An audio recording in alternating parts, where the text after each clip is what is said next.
Overcome liberalism. Enduring the costs and social conflicts caused by liberalism is not necessary. Liberal divisive policies can be defeated. We show you the tools to use.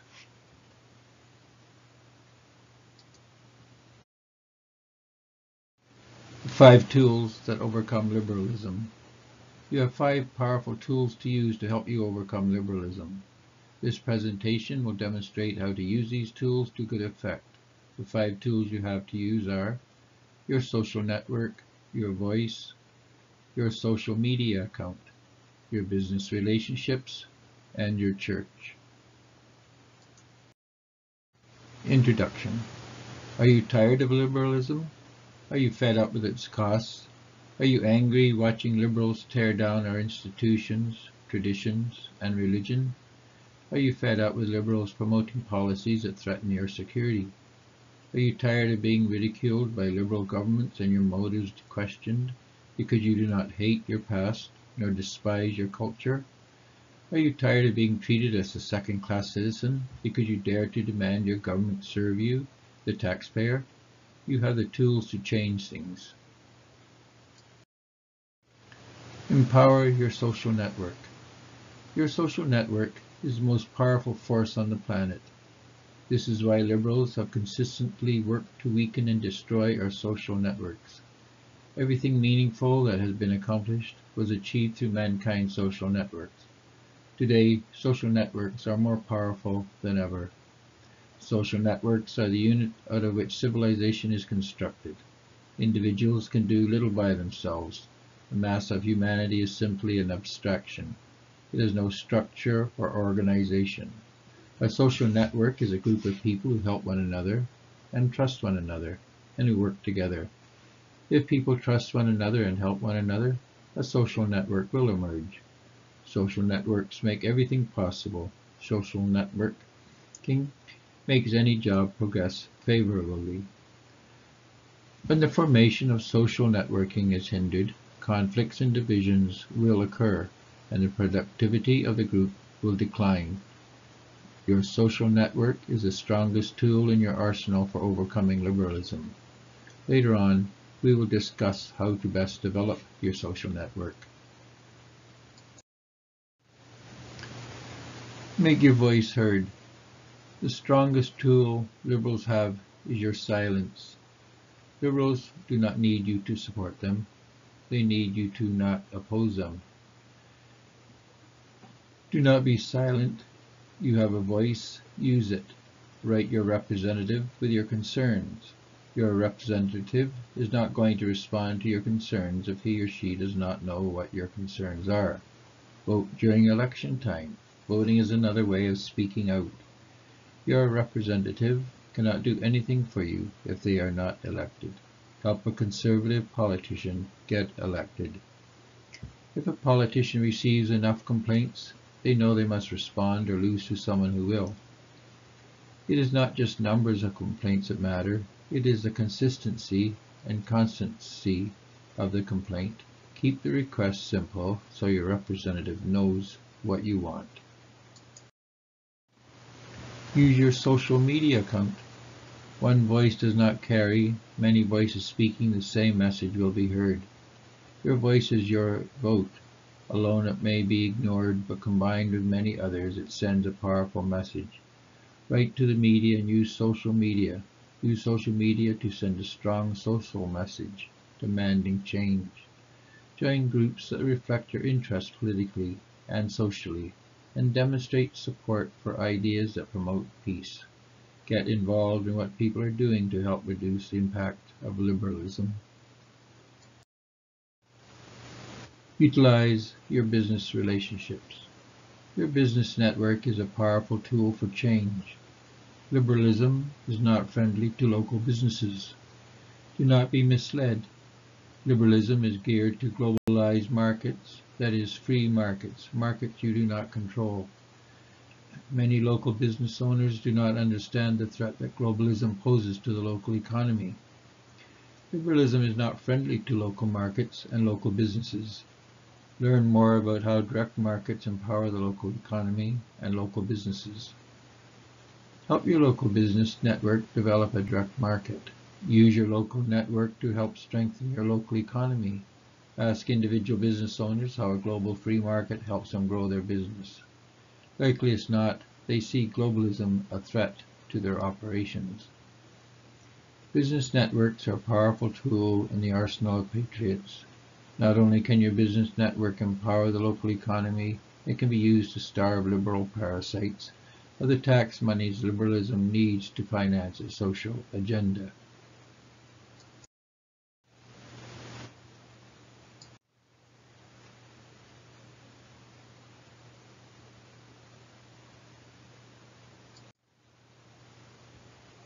Empower your church.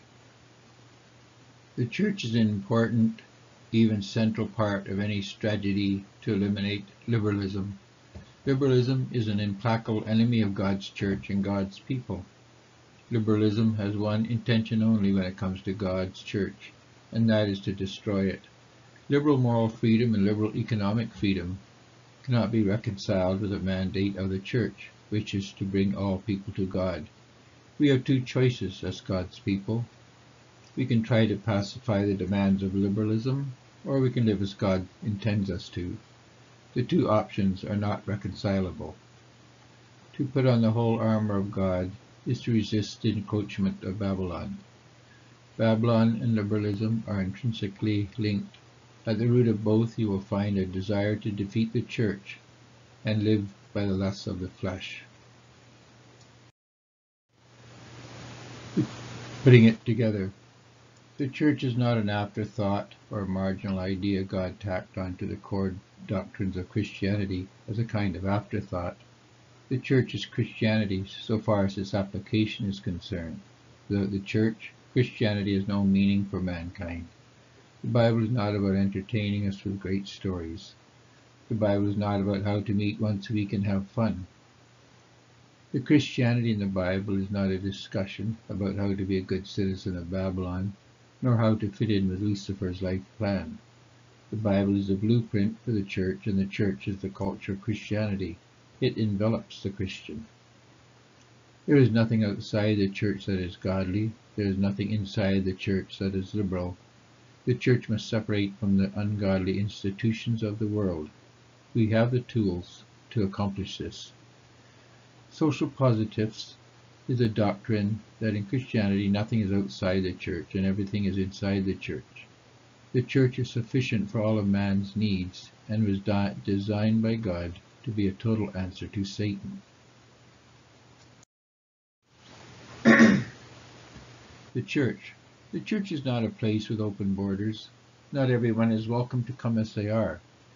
The church is not where Christians express love for the culture of Babylon. The church is a mirror image of the world. The church is a culture centered on Christ. The world and the church cannot coexist in the same space.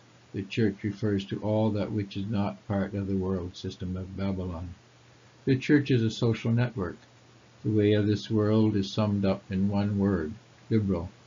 The path that defeats liberalism is the path that builds the church. Social costs. Nothing in the Bible permits us to create costs others must pay. How can we do unto others as we would have them do unto us? If we are passing costs unto others, it's an inconsistent position. Being answerable for the costs we create is what it means to be accountable. We are not the judge of the costs we create. We do not get to decide the costs of our actions. This is determined by the person who suffers a loss, or an adjudicator or third-party judge. If we wish to claim a piece of land or use a stream or require some good or service, we have to pay the market price for our use. Exchanges. Exchanges are groups of people who apply the 5 tools. Exchanges have 5 characteristics. 5 features of an exchange. Exchanges use a standard unit of value as a currency. Exchanges are grassroots with a flat organizational profile. Exchanges organize, specialize, and develop spontaneously. Exchanges use cash accounting. They have no debt. Exchanges eliminate all social costs such as unemployment, pollution, debt, inflation, taxation.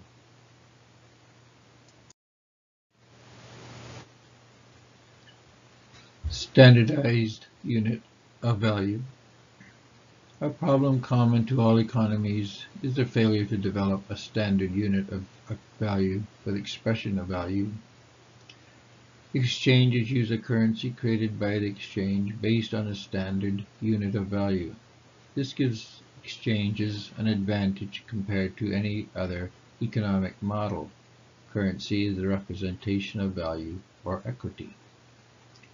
Currency is a measuring tool, a scale by which value is measured. In use, currency is no different from a ruler. Instead of measuring length or weight or temperature, money measures value. Currencies that use an asset to measure value are subject to wide variations in the size of the unit measured.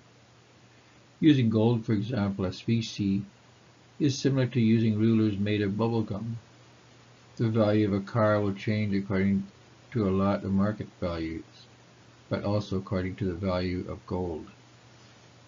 The labor theory of value is the only viable way to determine the value of goods and services, but it is rendered inoperational by currencies based on a thing with value, or that utilize assets for its accounting medium.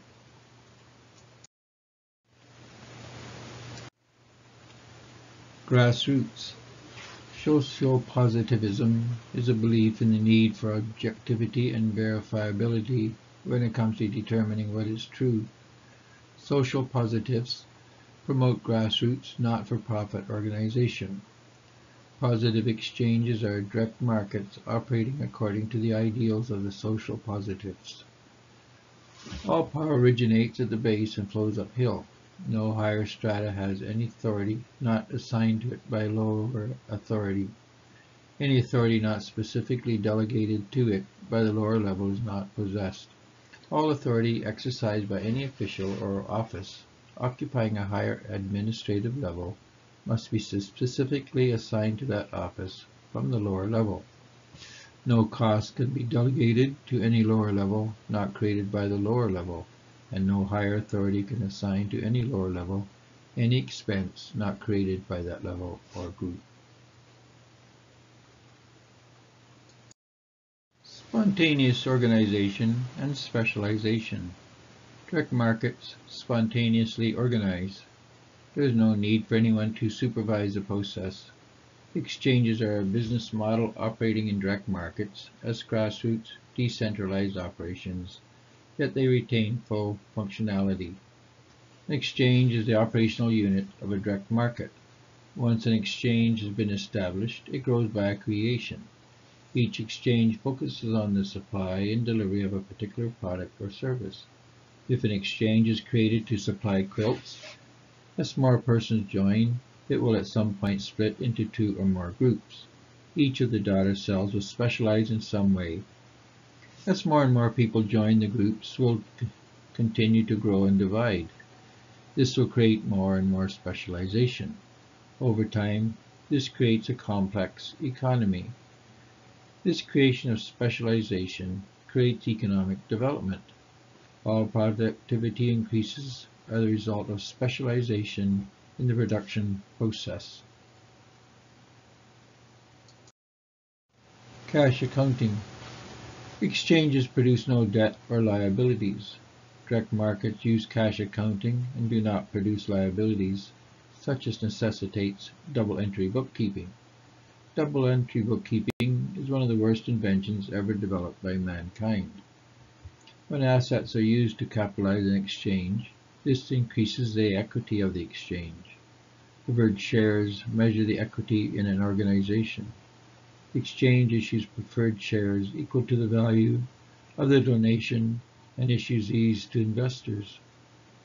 Preferred shares are issued in multiples of each other in the same way currency is. Preferred shares are used as cash in direct markets.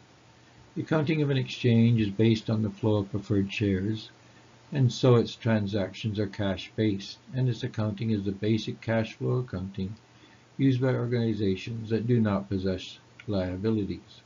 Cash-based accounting means direct markets have no debt. No social costs. Social costs include such things as unemployment, debt, inflation, pollution, and taxation. Technically, it could be broadened to include such things as crime and war, but these are not issues dealt with here. A social cost is also referred to as an externalized cost or transfer payment. Social costs underlay socialism and liberalism in all government programs. The weakness of democracy is that it does not prevent but intends to justify social costs. The majority or elected officials believe that they have a mandate to impose costs on some to benefit others. Unemployment means that some are made unemployed to benefit the economy as a whole and to save a company from going bankrupt and from paying the full cost of poor administrative choices. Debt imposes cost on the economy in form of inflation and interest payments. Interest payments are money transferred from debtor to creditor. If you'd like more information, access to books and other material on positivism, please visit the Social Positivist website. Social positivism is the idea and belief that all truth can be verified and ought to be verified. We believe in science and that science can answer our social problems. Thank you.